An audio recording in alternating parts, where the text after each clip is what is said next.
¿Cuántos asesores tiene Moncloa? ¿Ha batido realmente este gobierno de Pedro Sánchez el récord de asesores y puestos de designación a dedo de todos los gobiernos de la democracia? ¿Cuánto dinero se destina al pago de esos asesores? ¿Cuántos departamentos son de nueva creación?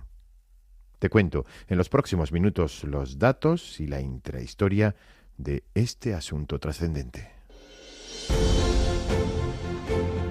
Esto es Atando Cabos, el podcast de política de Onda Cero. El resumen de lo más relevante de la semana y lo que nadie te ha contado. Las negociaciones políticas, las conversaciones fuera de micrófono y las decisiones de Moncloa, de los partidos políticos y de los jueces y tribunales. Atando Cabos, Juan de Dios Colmenero.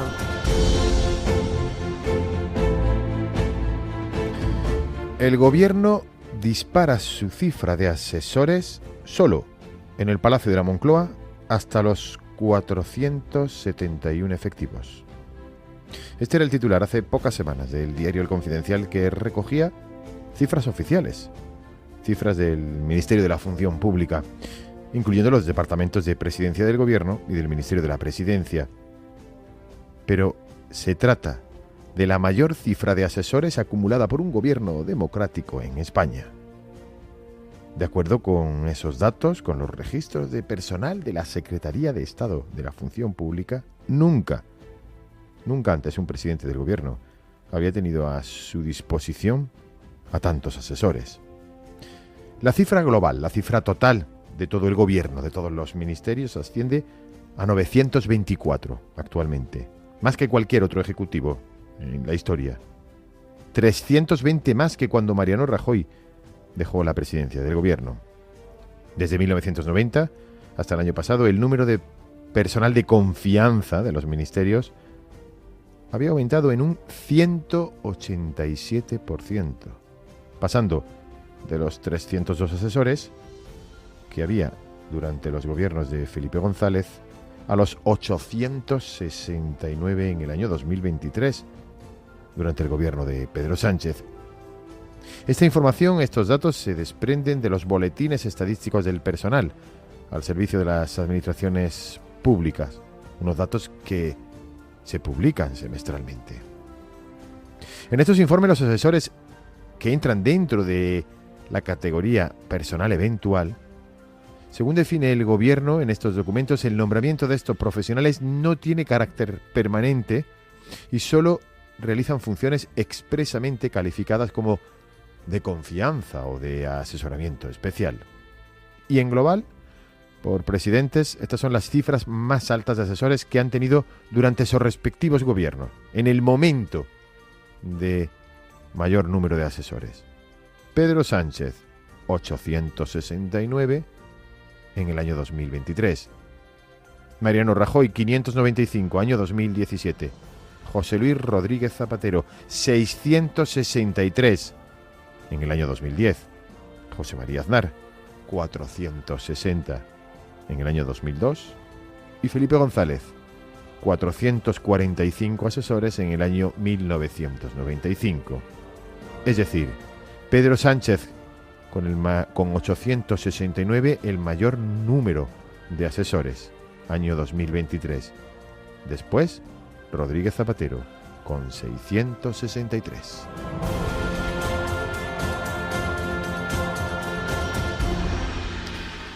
Y si nos detenemos en los asesores solo de Moncloa, solo los del presidente del gobierno y los del Ministerio de la Presidencia. Los últimos datos oficiales disponibles son de julio, del mes de julio de 2024, 471 asesores de Sánchez y de Félix Bolaños, que suponen el 50,9% de todo el personal eventual del que dispone el gobierno socialista. Son 42 veces más que los asesores que dispone, por ejemplo, el Ministerio de Defensa, que apenas tiene 11, y 21 veces más que los pertenecientes al Ministerio de Asuntos Exteriores, que tiene 22. El crecimiento en la cifra de asesores ha sido exponencial con Pedro Sánchez. En su primer año completo como presidente, su gabinete contaba con 326 efectivos. Ahora requiere de otros 145. Por hacer la comparativa anual, se ha sumado el personal eventual de Presidencia, el de Justicia para que sea equiparable al último dato facilitado por la función pública. En 2022, Sánchez atravesó por primera vez la barrera de los 400 asesores. Hablamos de asesores solo del Palacio de la Moncloa, llegando a los 401, una cifra récord en su mandato, aunque todavía superada por otro mandatario socialista que fue Rodríguez Zapatero. El presidente de cabecera de Sánchez acumuló 455 en 2010, con la economía española en plena recesión. Y esta sería la cifra récord para un presidente hasta que Sánchez en 2023, como decimos, alcanzaría los 460. Si tenemos en cuenta la serie histórica, observamos 2 años en que Mariano Rajoy también superó esos 400 efectivos. Fue en el año 2018 y 2017. Sin embargo, hay que tener en cuenta que esas cifras incluyen los asesores de todas las delegaciones de gobierno en España pertenecientes al Ministerio de Política Territorial, ya que solo en aquellos años de presidencia se asumió tales funciones. En la actualidad, por ejemplo, los asesores del ministro de Política Territorial, Ángel Víctor Torres, son independientes de presidencia. Es decir, de los 445 asesores del último año de Rajoy y en Moncloa, Presidencia junto a Justicia y Política Territorial, se han convertido con Sánchez en 623.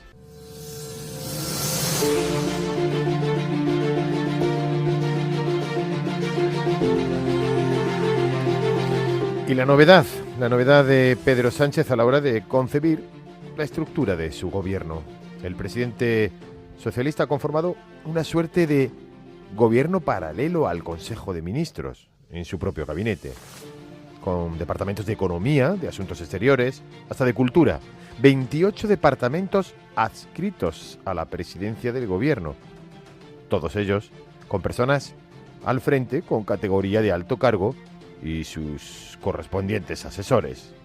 Entre ellos se encuentran, por ejemplo, una dirección de información autonómica, un departamento de proyectos estratégicos, un departamento de atención y respuesta ciudadanas, un departamento digital de la Secretaría de Estado de Comunicación, la Oficina Nacional de Prospectiva, este es de nueva creación, un departamento de análisis territorial, una dirección de asuntos culturales, otra de asuntos exteriores, otra de asuntos económicos, y G20, y así hasta 28 departamentos solo para el presidente del gobierno, al margen de los existentes en cada ministerio.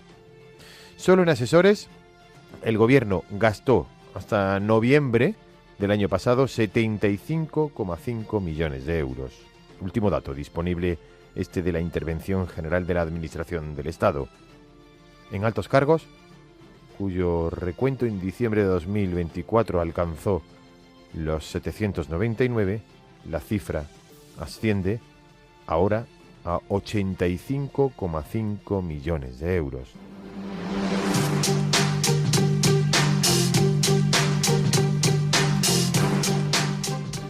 Y esta es la fotografía sonora de la intensa semana política.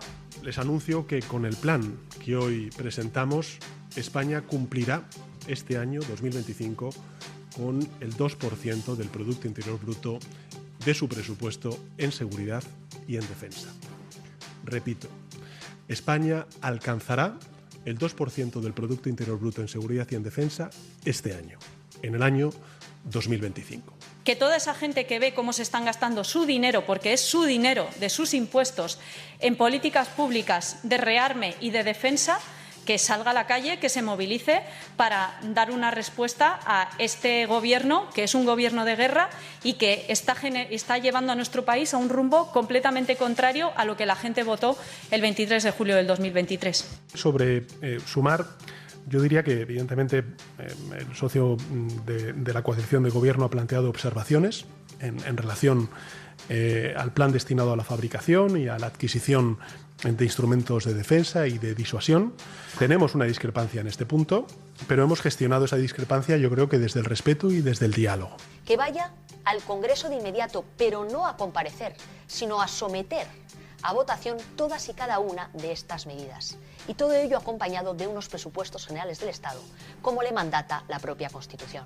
Que se comporte como un gobierno normal, serio y democrático. Y si no es capaz de hacerlo, que dé la voz a los españoles. Los objetivos del plan son reforzar nuestra seguridad y nuestra defensa, reindustrializar y dar un nuevo impulso tecnológico a nuestra economía, cumplir con nuestros compromisos como un socio fiable que somos y también consolidar a España como un actor central en la Unión Europea. Señoras y señores, el gasto militar es estructural. Ha venido para quedarse. No puede tratarse como una reordenación de partidas que nada tienen que ver.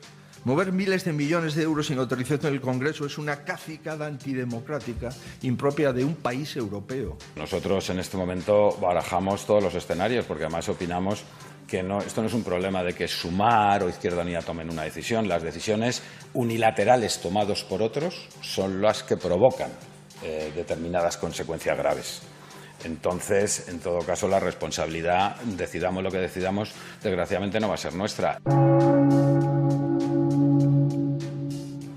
Sentimos un profundo dolor por la muerte del Papa Francisco. Esta noticia nos ha sorprendido a todos. Invito a todos a orar, a celebrar la Eucaristía por el eterno descanso del Papa Francisco y a empezar ya a invocar al Espíritu Santo para que regale a la Iglesia un nuevo obispo de Roma. Buona Pasqua. Que omnipotente Deus, Pater, et Filius, et Spiritus Sancti. Amen. Devo annunciare la morte del nostro Santo Padre Francesco. Alle ore 7:35 di questa mattina, il Vescovo di Roma, Francesco. La muerte del Papa Francisco y al mismo tiempo en este día de octava de Pascua, de día de Pascua, de alegría y de esperanza, me hago eco de tantos y tantos católicos, de la Iglesia en Valladolid, de la Iglesia en España. Este momento. Y ni siquiera parece pensar que estaban aguantando a que terminara la Semana Santa para que el Papa muriera, porque el Papa ha estado más presente probablemente de lo que esperábamos. Ha estado en la cárcel el Jueves Santo, el sábado pasó antes de la vigilia por San Pedro, el domingo de Ramos también. Thankfulness and celebration of life. I mean, I'm from Argentina. The Pope is Argentinian, so it has quite a bit of significance for us. Se ha ido con gran humildad y con un sentido muy particular en estos tiempos de guerra y de brutalidad. Siempre se ponía en el lugar del otro. Siempre fue fiel a su tradición. El Papa Francisco inicia una apertura que yo la calificaría de evangélica, ¿verdad? Inicia una apertura hacia los sectores más necesitados de la sociedad, más olvidados. Yo lo he definido... La preocupación por el prójimo, ¿no? El mandamiento de la caridad, ¿no? Por los pobres, por los necesitados, por las personas que no tienen patria. Yo creo que Francisco les ha tendido la mano hasta el último momento, hasta ayer mismo, ¿verdad?, que atendió al vicepresidente de Estados Unidos.